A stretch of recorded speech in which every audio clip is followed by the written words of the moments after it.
quand je parlais de sorcellerie, je disais ceci, que la sorcellerie, puisque l'humain ou l'homme, c'est le souffle dans le corps, ça veut dire que ce souffle, en réalité, c'est à partir de lui qu'il y a collaboration avec ses forces de mensonge, comme il peut y avoir collaboration avec le principe de vie, le Créateur. Et nous avons dit ceci, que l'esprit humain vient à la base du Créateur. Ça veut dire à la base, c'est un esprit pur. Parce que tout ce que le Créateur fait est bon. Donc, au travers de cet esprit, quand nous pouvons démanteler des vices tels que l'hypocrisie, la jalousie, la cupidité, l'idolâtrie, c'est-à-dire tous ces envies malsaines, en réalité, ça révèle simplement que cet esprit a été infiltré par ce souffle souillé, c'est-à-dire par cette force de mal. Parce qu'en réalité, c'est elles qui agissent. Puisque nous avons dit que personne n'a une identité qui lui est propre. Soit mon identité découle du principe créateur, et quand mon fonctionnement, c'est-à-dire c'est lui qui en est l'inspirateur, soit il découle des démons.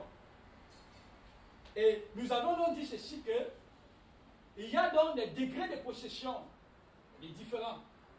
C'est pourquoi il y en a qui, un esprit humain ici, il peut consciemment aller tisser les liens avec les démons. Et il peut s'envoler.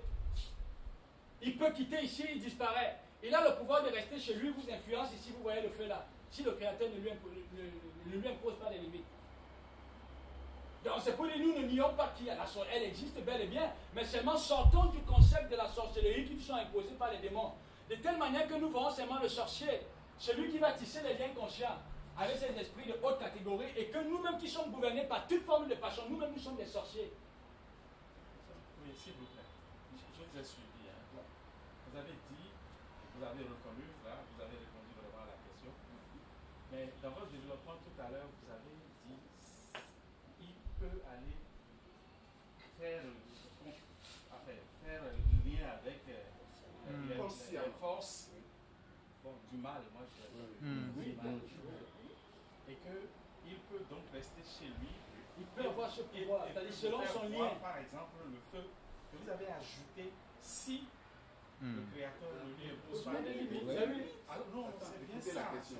Et pourquoi le Créateur devrait avoir permis ça? Il n'a pas besoin d'attendre jusqu'à ce que ça se manifeste avant de proposer les limites. Je ne vous comprends pas. À ce niveau-là, Dieu nous voit comme des cartons, vraiment. Ah!